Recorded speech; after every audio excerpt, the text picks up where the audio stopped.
बिस्मिल्लाहिर्रहमानिर्रहीम, अस्सलाम वालेकुम। आप देख रहे हैं प्रोग्राम रियासत और अवाम। जैसे कि आपके इल्म में होगा, आज जो बड़ी अहम इंपॉर्टेंट डेवलपमेंट हुई वो नैब का वो छापा है जो गिरफ्तारी के लिए हमजा शहबाज के घर पर मारा गया, जिसके बारे में हमजा शहबाज और मुस्लिम लीग नून का मौक़िफ़ ये है कि नैब की कार्रवाइयों का सिलसिला जो कि दरअसल सियासी तौर पर मोटिवेटेड है, वो सिर्फ अपोजिशन के खिलाफ जारी है। उनका कहना है कि नैब को हक नहीं था किसी भी तरह का और बगैर वारंट गिरफ्तारी के उन्होंने ये छापा मारा। ये मौक़िफ़ मुस्लिम लीग नून का है। जबकि जो सुनने में आ रहा है वो ये है कि एक शख्स जो कि काम कर रहा था और दो अशख़ास के नाम जो है इस हवाले से आए हैं, जिसमें अफजल क़यूम और फजलदाद अब्बासी के ये सादिक प्लाजा अली टावर में अरबों रुपए जो है बाहर मुंतकिली करते थे। इसके बारे में अरबों रुपए, जिसमें फवाद चौधरी साहब की स्टेटमेंट है कि 85 अरब से ज़ायद की रकूम है जो कि मुल्क से बाहर मुंतकिल की गई।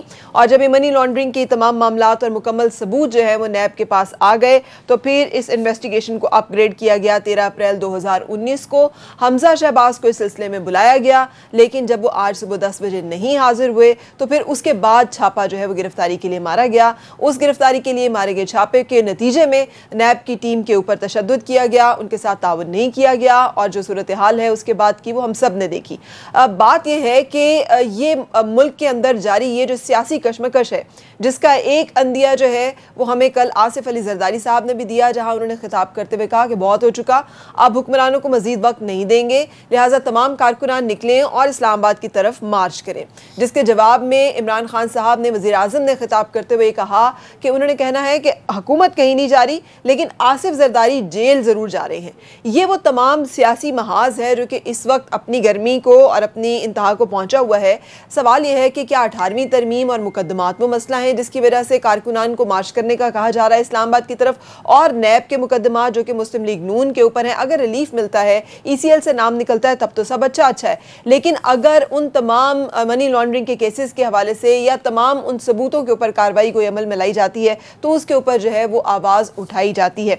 लेकिन इसके साथ साथ एक और जो एनालिसिस पेश किया जा रहा है वो ये है कि ये भी एक सिलसिला है, क्योंकि हुकूमत का मुआशी बहरान अब ऐसे लग रहा है कि एक सियासी बहरान को जन्म दे चुका है और वो सियासी बहरान जो है वो अपनी लपेट में बहुत सारे मामलात को ले रहा है। उसी बढ़ते हुए सियासी बहरान की तरफ बहुत सारे लोग ये कयासराई कर रहे हैं कि शायद इन तमाम जो कार्रवाइयाँ हैं, इनका मकसद ये है कि अपोजिशन को मुत्तहिदा होकर धकेला जाए इस तरफ कि वो गवर्नमेंट के खिलाफ कोई ऐसा एक्शन ले जिसके नतीजे में गवर्नमेंट जो है उसकी बरतरफी अमल में लाई जा सके। क्योंकि आज बहुत सारे अखबारात ने इस तरह की सुर्खियाँ भी लगाई हैं, हेडलाइंस भी लगाई हैं, जिससे इशारा ये मिलता है कि सियासी मामलात का रुख जो है वो कुछ अच्छी समत में नहीं है। ये तमाम बातों में किस दर्जे सदाकत है, किस दर्जे इस पे जो है वो अभी गुमान है और क्या सराइयाँ की जा रही हैं, इस हवाले से बातचीत करेंगे अपने आज के मेहमानों से। हैं सेनेटर सहर कामरान साहिबा, पाकिस्तान पीपल्स पार्टी से ताल्लुक़ है, आई वेलकम इन शो। मुझे ज्वाइन किया राना मशहूद अहमद ने, पाकिस्तान मुस्लिम लीग नून से ताल्लुक़ है, और कुछ देर में सदाकत अब्बासी मुझे ज्वाइन करेंगे जिनका ताल्लुक़ पाकिस्तान तहरीक इंसाफ से है। सर, मैं आपसे शुरू करना चाहूँगी, राना मशहूद अहमद साहब, ये जो मैंने अभी अपने इंट्रो में पूरा ये सिलसिला बयान किया है कि नैब के पास क्या वाकई वारंट गिरफ्तारी नहीं थे, और आपको लगता है कि ये जिस तरह से ये सारा हुआ है मामला इसी तरह से होना चाहिए था? हाँ, बिस्मिल्लाहिर्रहमानिर्रहीम। सबसे पहली बात यह है कि आज बड़ा एक अफसोसनाक वाक़या हुआ, और मैं ख़ुद जब ये मैंने देखा और बात हुई तो मैं ख़ुद वहाँ पर पहुँचा, तो जो मैंने वहाँ पे देखा, नैब के पास एक तो कोई अरेस्ट वारंट वहाँ पे नहीं था। जो लोग वहाँ पर आए थे उन्होंने कोई अरेस्ट वारंट नहीं दिखाया। दूसरा, चादर और चार दीवारी का तकद्दुस जिस तरह आज पामाल किया गया, और जिस तरह मतलब लीडर ऑफ द अपोजिशन के घर के ऊपर इस पाकिस्तान के अंदर हम समझते हैं कि, और आज जो मुझको फ़ील हुआ है कि ये चोरों की हुकूमत है जो पाकिस्तान पर आ गई है। ये खाद चोर हैं, इन्होंने खाद के पैसे बढ़ाए, ये डॉलर चोरी की है, इन्होंने अपनी जेबें भरी हैं और पूरे मुल्क को इन्होंने कंगाल किया है। और जब लोगों के बारे में इनके फिनांस मिनिस्टर कहते हैं कि अभी आवाम की चीखें निकलेंगी, ये सैडिस्ट लोग हैं।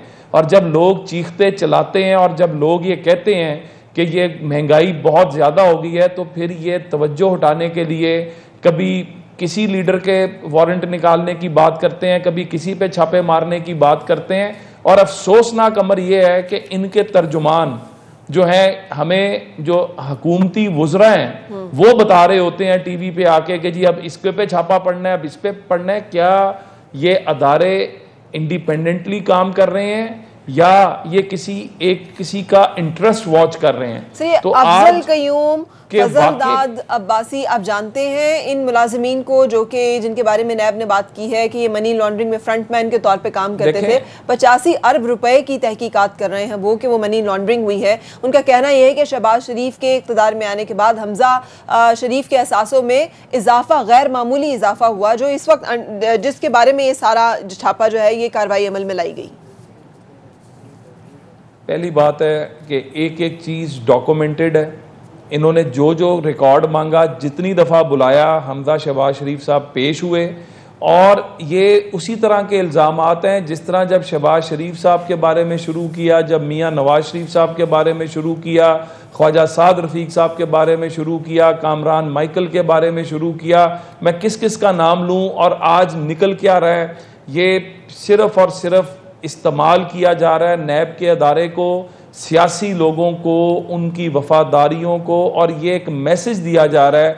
तो ये हम समझते हैं कि अगर कोई सबूत हैं तो वो कौम के सामने लेकर आएँ, वो बताएं आज तक क्या आप कौम के सामने ला सकें। अदालतों में जाते हैं, आपका मजाक बनता है, वहाँ पर आपका कोई केस नहीं होता जो खड़ा किया जा सके। जो फैसला लाहौर हाई कोर्ट ने दिया शहबाज शरीफ साहब की बेल के अंदर, उसमें नैब बुरी तरह एक्सपोज हो गई, इनके इन्वेस्टिगेटिंग ऑफिसर्स बुरी तरह एक्सपोज हो गए और नजर आ गया कि ये कोई एजेंडा है जिसके ऊपर काम किया जा रहा है। तो आज अगर कोई ऐसी चीज थी, हमजा साहब इतनी दफा पेश होते रहे, वो आपके पास जाते रहे, और जब वो बाहर गए अपनी बेटी जो बीमार है, जो ICU के ऊपर है इयादत के लिए, तो जो टाइम दिया था अदालत ने उससे एक दिन पहले वो पाकिस्तान वापस पहुंचे। तो इतनी क्या क़यामत आ गई थी, आप दोबारा बुला लेते, बुला के पूछ लेते कि ये क्या चीज है और क्या नहीं है। आप ये क्यों मैसेज बार बार देना चाहते हैं? अगर दुरुस्त माना जाए तो नवाज शरीफ साहब ने भी तो बैरून मुल्क से वापस आकर गिरफ्तारी दी, मरीम नवाज ने भी वापस आकर गिरफ्तारी दी, सफदर अब्बासी ने इसी तरह से गिरफ्तारी दी,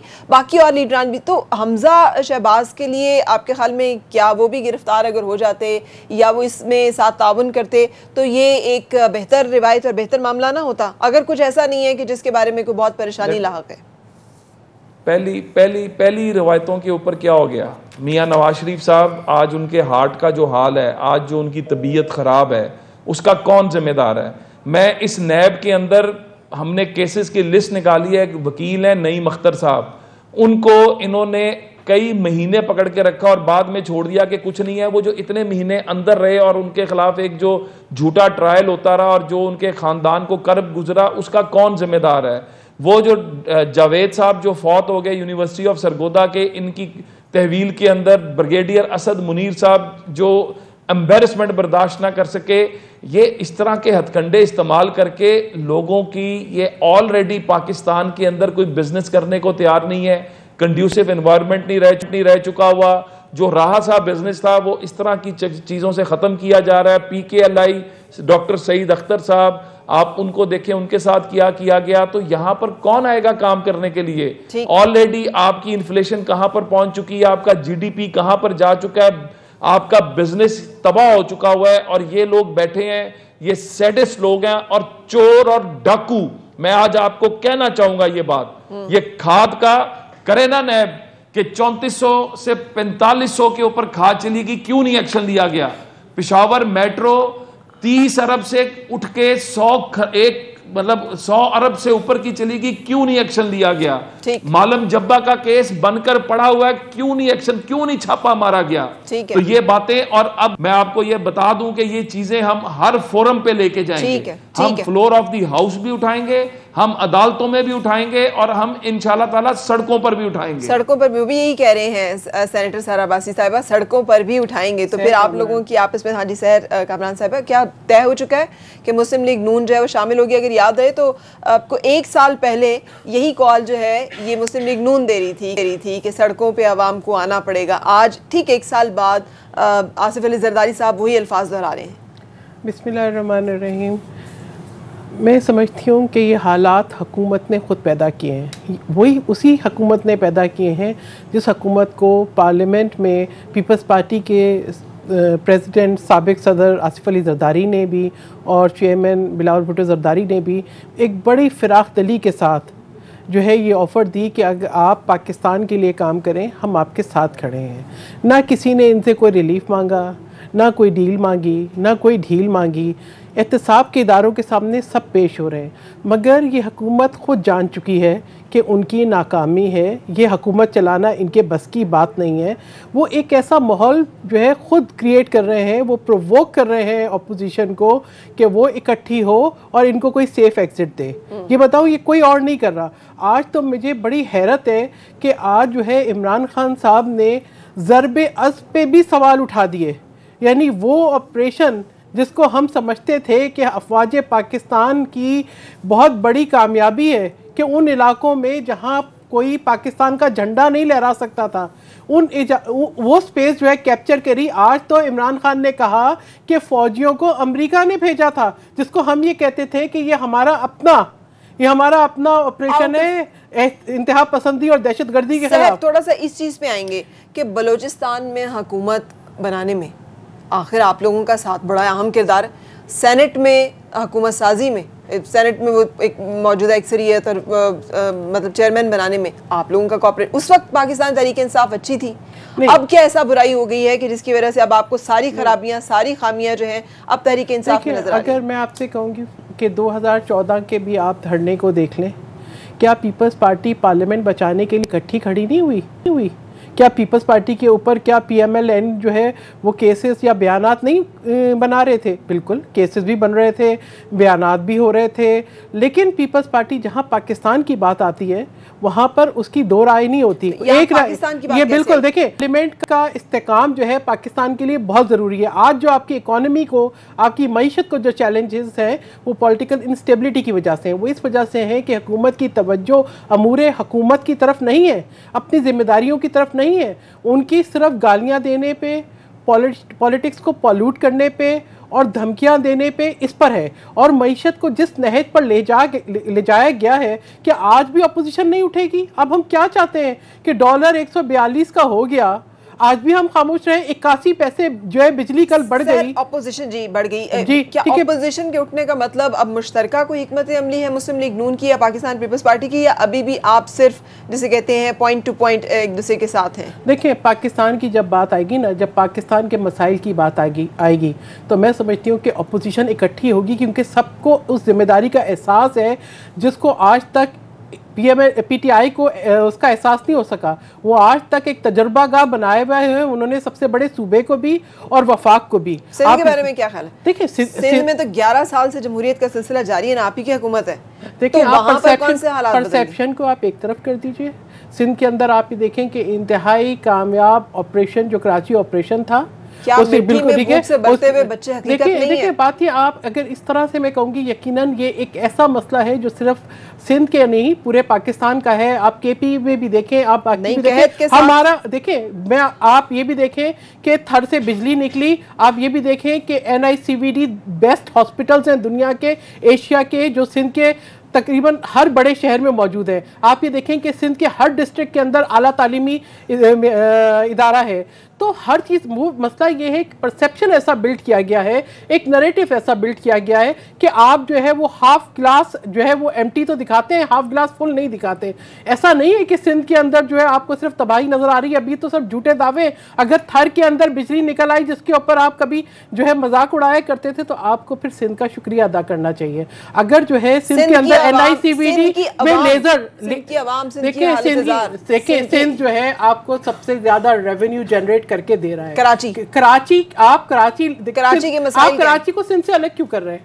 आप कराची को सिंध से अलग क्यों कर रहे हैं? क्या आप लाहौर को पंजाब से अलग कर देंगे? मगर कराची, नहीं, देखिए बात यह है कि आप सिंध को लिसानी बुनियादों पे तकसीम ना करें। आप सिंध को लिसानी बुनियाद पे क्या कराची, मेरा ताल्लुक कराची से है, मैं कराची में पैदा हुई, कराची में तालीम हासिल करी, कराची में पढ़ी। तो कराची में मतलब आप और क्या एक्सपेक्ट करते हैं कि कराची को आप समझते हैं कि कराची को अलग कर दें? हम कंटिन्यू करते हैं हम, लेकिन ब्रेक पहले लेंगे।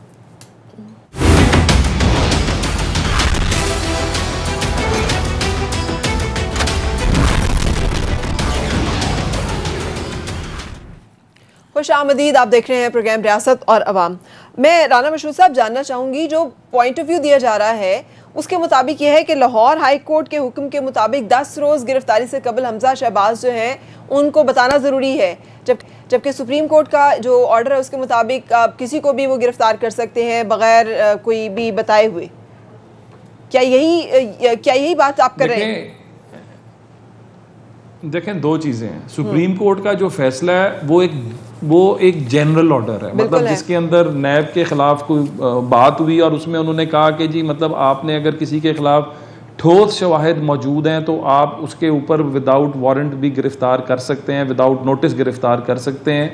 लेकिन हमजा शहबाज साहब का केस डिफरेंट इस तरह है कि ऑलरेडी एक कोर्ट के अंदर ये गया मामला और उसमें कहा गया कि जी बार बार बुलाया जा रहा है और बुलाकर जो रिकॉर्ड मांगा जा रहा है वो रिकॉर्ड भी दिया गया, उसके ऊपर कुछ निकल कर सामने नहीं आया, बादियो नज़र में कोई केस नहीं बनता और उसके बाद जो है इनको पकड़ने की कोशिश की जा रही है। तो फिर कोर्ट ने ये नैब से पूछा जो लोग वहां पर थे कि इनके खिलाफ आपके पास क्या सबूत हैं, तो वो कोई चीज़ वहां पर देने से कासिर थे, जिस पर अदालत ने कहा कि आपने अगर कोई भी कार्रवाई करनी है तो 10 दिन पहले का प्रायर नोटिस देना है। वो फैसला अभी भी फील्ड में मौजूद है, number 1। Number 2, Hamza Shahbaz leader of the opposition Punjab assembly हैं, मेंबर प्रोविंशियल असेंबली पंजाब हैं। उनकी गिरफ्तारी के लिए स्पीकर को जो एक तरीकाकार बना हुआ है, उसके अंदर अगर आपने किसी मेंबर को गिरफ्तार करना है तो पहले स्पीकर को आपको इंटीमेट करना होता है कि ये हम कार्रवाई करने लगे हैं। तो यहाँ पर ये भी कोई कार्रवाई नहीं की गई, जिससे ये साबित हुआ कि ये सारे के सारा मामला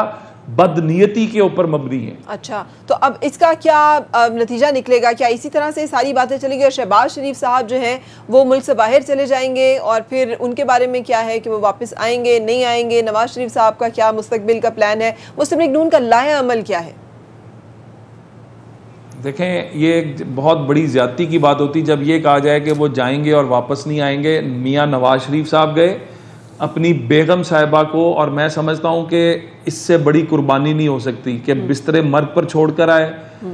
हमजा शहबाज गए, 20 साल बाद उनके बेटी पैदा हुई और उस बेटी को जो प्रॉब्लम्स आई ICU में, स्टिल अभी कंडीशन जो है वो उस तरह से नहीं है, लेकिन वो कोर्ट के एहतराम में और इस मुल्क के कानून और कायदे के एहतराम में जो टाइम मिला था उससे पहले पाकिस्तान वापस पहुंचे। आप और शहबाज शरीफ साहब की एक उनका एक चेकअप जो है, वो जिस तरह की उनकी बीमारी है वो होता है, इन लोगों ने बदनीयती की बुनियाद पर उनका नाम ECL में डाला। पहले जब केस झूठे साबित हुए, बेल हो गई, साथ ही कैबिनेट को और कोई काम नहीं था कि आज पाकिस्तान में महंगाई कहां पर खड़ी है, गुर्बत कहां पर खड़ी है, लोगों का क्या हाल है, और कैबिनेट बैठकर यह फैसला कर रही है कि शहबाज शरीफ साहब का नाम ECL में डाल दिया जाए। तो ये इस कौम के साथ मजाक करने वाले ये जो मस्खरे यहाँ पर बिठा दिए गए हैं, अब इनका काम नहीं चलेगा। बिल्कुल सही, अब इनका काम नहीं चलेगा। अकरम चौधरी साहब, आप सुन रहे हैं पॉइंट ऑफ व्यू जो कि दे रहे हैं राना मशहूद साहब हमजा शहबाज की गिरफ्तारी को लेके। आपको लगता है, उनका कहना है कि पेशावर BRT क्यों नैब को नजर नहीं आती? वहां पे मालम जब्बा केस जो है, जो पूरा केस तैयार है, वहां पे नैब को नहीं लगता कि ठोस शवाहिद मौजूद हैं। वो अपोजिशन के मामलात में ही क्यों नैब जो है वो इतनी एक्टिव हो जाती है? देखिए, पहली बात तो ये है कि PMLN का वतीरा है, जिस तरह इन्होंने माजी में खुद किया, ये तसव्वुर करते हैं कि शायद बाकी सब हुकूमतें भी वैसा ही करती हैं। अगर PTI के किसी भी प्रोजेक्ट के हवाले से, जो कि पेशावर वाला तो आपको पता है बहुत पुराना प्रोजेक्ट चल रहा है, 1.5 साल हो गया है। आप ही की हुकूमत थी, आप ही के पुराने वजीर आला KPK की में मतलब तरीके इंसाफ की इनकी हुकूमत थी ना मरकज में, इनकी हुकूमत मरकज में मौजूद थी ना, उसके खिलाफ अगर कोई शिकायत थी तो ये उस वक्त भी उस पर कार्रवाई कर सकते थे, और अगर अब भी होगी तो हमारी हुकूमत उसमें कोई मदाखलत नहीं करेगी। जो कानून और आइन का रास्ता होगा वही इख्तियार करेंगे। अगर कोई हमारा शख्स नैब की जद में आता होगा तो हम उसके लिए कोई सेफ पैसेज नहीं क्रिएट करते। हम समझते हैं कि पाकिस्तान में आइन और कानून को आगे बढ़ना चाहिए और एहतसाब का निजाम। सर, जिस शख्स को पंजाब में ब्लैकलिस्ट किया गया था उसको पेशावर में ठेका दिया गया, और यही सारा मामला और मुद्दा जो है ये शहबाज शरीफ साहब के ऊपर बना भी रहा। अब उसकी लागत जो है वो कहां से कहां पहुंच गई? अभी भी उसमें कोई करप्शन नहीं है, अभी भी उसमें कोई मामला ऐसा नहीं है कि जो आपको लगे कि काबिल गिरफ्त हो? नहीं, वो तो फिर नैब ने उसे करना है, मैंने तो नहीं करना, ना हमारी हुकूमत ने किया है। इनके खिलाफ तो अभी तक हमारी हुकूमत का कोई बना हुआ मुकदमा ही नहीं है जिसपे ये सीखपा हो रहे हैं। ये तमाम मुकदमात तो या इन्हीं के दौर में शुरू हुए या इन्हीं के दौर में एग्जीक्यूट हुए, इन्हीं के दौर में इन्हें नोटिस सर्व हुए, इन्हीं के दौर में ये सारे मुकदमात बने। हमने तो कोई पॉलिटिकल काम किया ही नहीं, हम तो काम कर रहे हैं सिर्फ। आप पॉलिटिकल काम करते भी नहीं मियां चौधरी साहब, आप वाकई पॉलिटिकल काम कोई नहीं करते। जी जी जी राणा साहब, असल में ना आपको आदत हो गई है, आपको वो वीडियो भूल गई असल में, और कोई बात नहीं है। मुझे भी याद है, कौम को भी याद है चौधरी साहब, उस वीडियो को झूठा साबित हो चुकी। और छोड़े इन बातों को, आप लोग बात करें कि आज इस कौम की जो चीखें आपने निकलवाई हैं इसका जवाब दें। चीखें जो हैं इनके जिम्मेदार आप लोग हैं, जिन्होंने 38 साल इस मुल्क का बेड़ा गर्क कर दिया। 6 माह आप पहले कौन सी नहर की दूध की नहरें बह अब लोग आपका ये ड्रामा सुनने को चौधरी साहब तैयार नहीं है। लोग अब ये ड्रामा सुनने को आपका तैयार नहीं है। अगले 10 साल तक इमरान खान का अब एहतसाब पाकिस्तान की गलियों कूचों में होगा। इस बंदे का जो होगा। राना मशहूद साहब, अकरम चौधरी साहब, सर पुराने मंसूबे जो हैं उनकी तकमील हो चुकी, उसके ऊपर तख्तियां लगाई जा रही है। कोई नए मंसूबों का संगे बुनियाद भी रख दें, कोई काम हमें नजर आ जाए कि अच्छा ये भी शुरू किया जा रहा है। आपको नहीं लग रहा कि ये डेवलपमेंट और सारी चीजें बहुत बुरी तरह से ठप पड़ी हैं, समेत मईशत के, स्टॉक मार्केट के, हर तरह के कारोबार जो हैं वो खराब हैं। तो ये अब कितना अरसा चलेगी ये गर्दान एहतसाब की? नहीं, मुझे ये बताइए कि ये जो सूरत हाल आज मुल्क की है, इसकी जिम्मेदारी ये 6 या 7 माह की पीटीआई है। नहीं, दुरुस्त कह रहे हैं आप। ये नहीं, उसके ये ओवरनाइट जो नतायज आए बिल्कुल है। 7 महीने पहले यहाँ शहद की नहरें बह रही थी, अचानक शहद की नहर पीएमएलएन ने रोक दी। ये 30,000 अरब रुपए के कर्जे अचानक पीटीआई ने ले लिए। ये 100 अरब डॉलर का कर्जा अचानक पीटीआई ने ले लिया। ठीक है, ये डॉलर अचानक 122 से मैंने ब्रेक पे रुकना है जी, ब्रेक के लिए रुकना है और उसके बाद फिर हम कंटिन्यू करेंगे।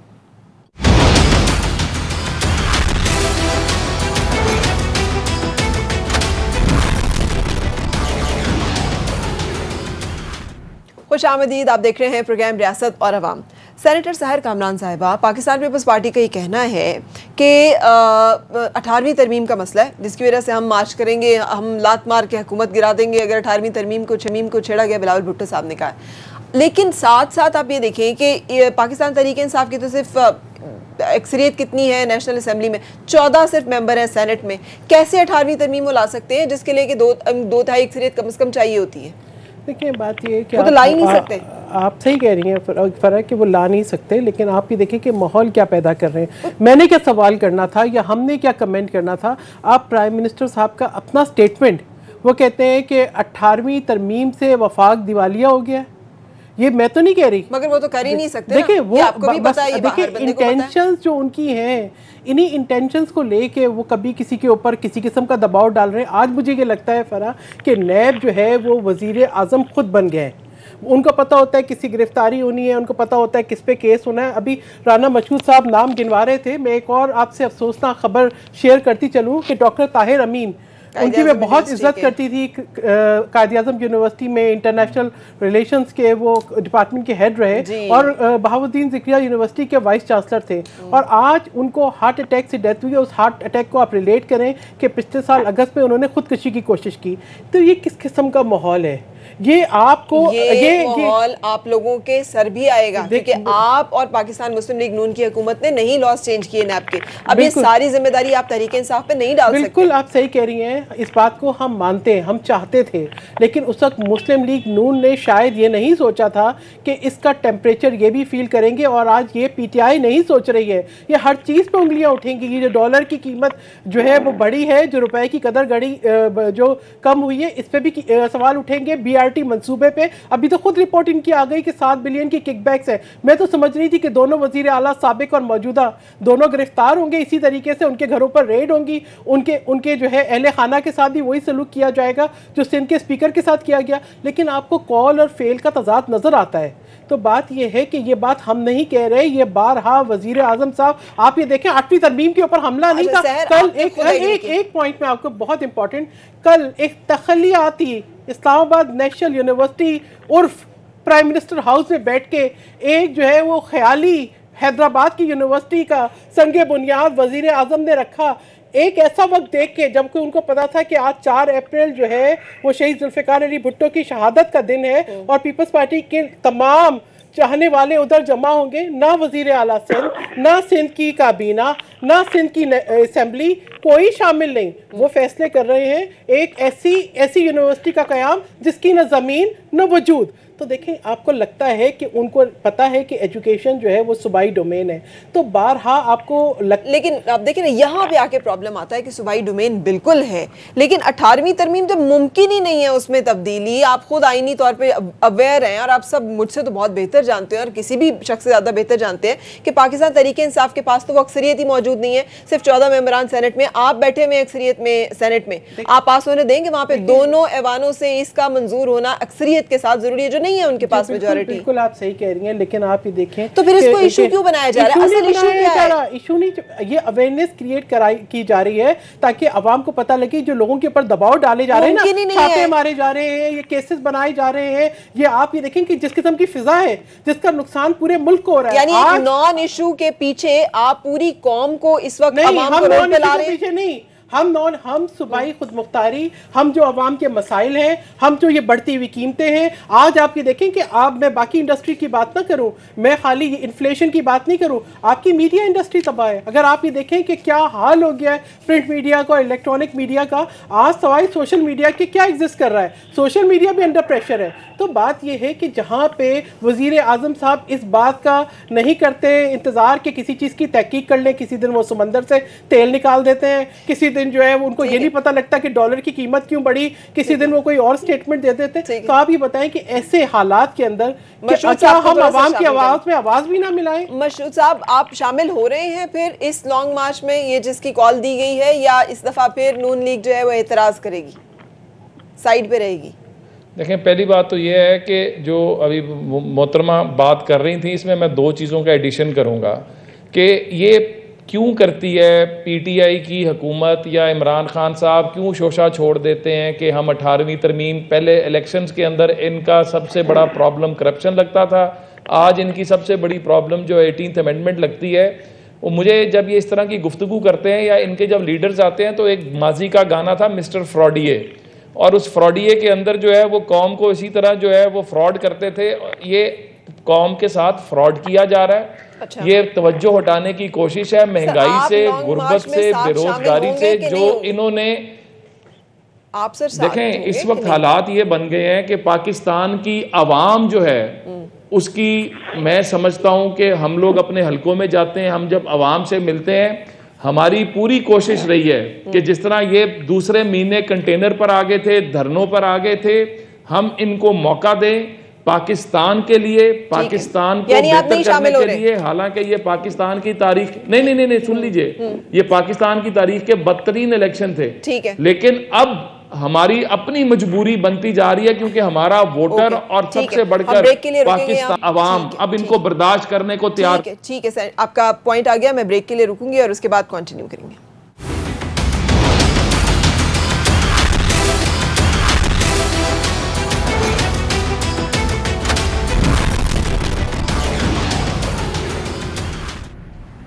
जनाब खुशामदीद, आप देख रहे हैं प्रोग्राम रियासत और अवाम। अकरम चौधरी साहब, पाकिस्तान पीपल्स पार्टी ने तो क्लियरली कह दिया है कि हम मार्च करने आ रहे हैं इस्लामाबाद के लिए, कंटेनर देने के लिए तैयार हैं। यहाँ पर याद रहे कि जो इकोनॉमिक सूरत हाल है इस वक्त मैं देख रही थी annual economic and social survey of Asia and Pacific 2019, जिसका टाइटल है एम्बिशंस बियॉन्ड ग्रोथ। ये यूनाइटेड नेशंस का एक इदारा जिसने फोरकास्ट किया कि पाकिस्तान का GDP जो है ये रीजन में, इस पूरे खित्ते में सबसे नीचे रहेगा, यानी नेपाल से भी और मालदीव से भी नीचे हम जा रहे हैं, जो कि 4.2% है, जबकि बांग्लादेश 7.3% पे है। इंडिया जिससे हम हर लिहाज से मुकाबला करते हैं इकोनॉमी में, इस वक्त इस खित्ते में सबसे ज़्यादा तेज़ ग्रोथ है, उसकी 7.5%। मालदीव और नेपाल भी 6.5% पे, और हम हैं 4.2% पे, उनकी प्रेडिक्शन है। तो अगर अवाम पीपल्स पार्टी का, मुस्लिम लीग नून का साथ देने ना भी निकले, महंगाई के इस कमर तोड़ जो उनके ऊपर हमला है उसके खिलाफ भी निकल आए, तो आप तैयार हैं फिर?